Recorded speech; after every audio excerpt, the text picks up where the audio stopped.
yesterday we saw a couple of boats laying back hoping that would happen, and it didn't. So they were left behind at the start. Now Hansen is crawling along.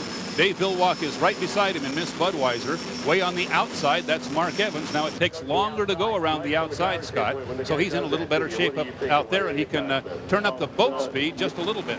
Well, it is possible to win from the outside. I've won races from the outside, and the way you want to do that is really get a head of steam going while these other guys are going slow. Just come up from the back and just, wind that thing up as hard as you can. And try to be at 200 mile an hour on that line. It looks now like Mike Hansen has secured lane 1 in the white U9, but to his right, he's going to have tremendous boat speed. He has Dave Villwock and Miss Budweiser settling into lane 2, and then Mitch Evans with piston power, as fast or faster than anybody out here, is going to come through the turn in lane 3. It'll be Steve David in lane 4 in the Oh Boy Oberto. Mark Evans swinging to the outside in the yellow U8. They run down to the start. They're about 4 seconds from the start. Here they come as it counts down. There is the start. We will hear from the officials whether it was legal. It's a good start, Scott. So Mike Hansen should be in great shape on the inside as we go to our O'Douls. Eye in the sky, and look at the action here in the big turn.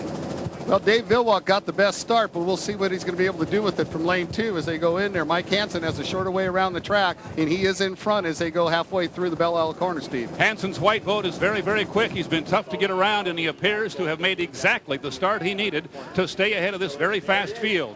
Halfway down the backstretch for the first time, all 5 boats in one rooster tail. To the right of Hansen, you have the red Budweiser, then the red U3, the piston-powered boat. The Oberto is back a ways. He's running 5th, and he got into a rooster tail. On the outside somewhere is the yellow boat. That's Mark Evans and the Llumar. Here's our leader with a nice lead over Miss Budweiser as they come through the rooster tail turn for the first time. Mike Hansen in the U9. Villwock has to swing wide, and that seawall gets very close.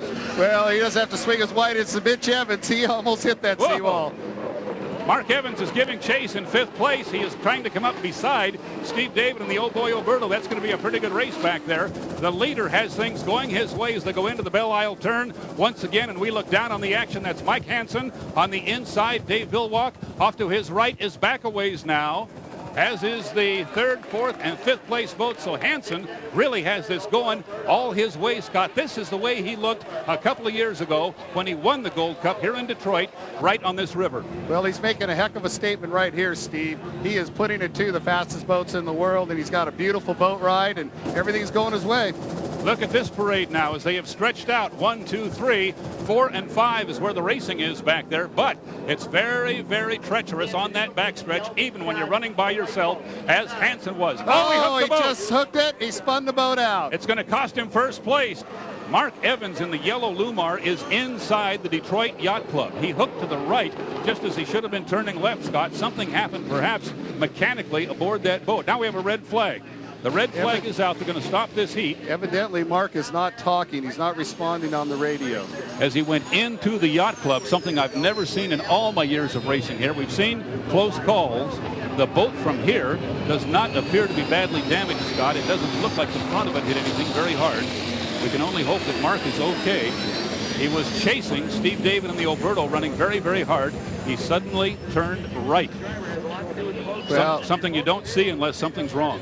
Something is wrong, and we're just going to sit here and wait until they tell us what's going on. But I sure wish he was talking on the radio. I'd feel a lot better about that. The hydroprop rescue team on its way to Mark Evans. We should have word on his condition shortly.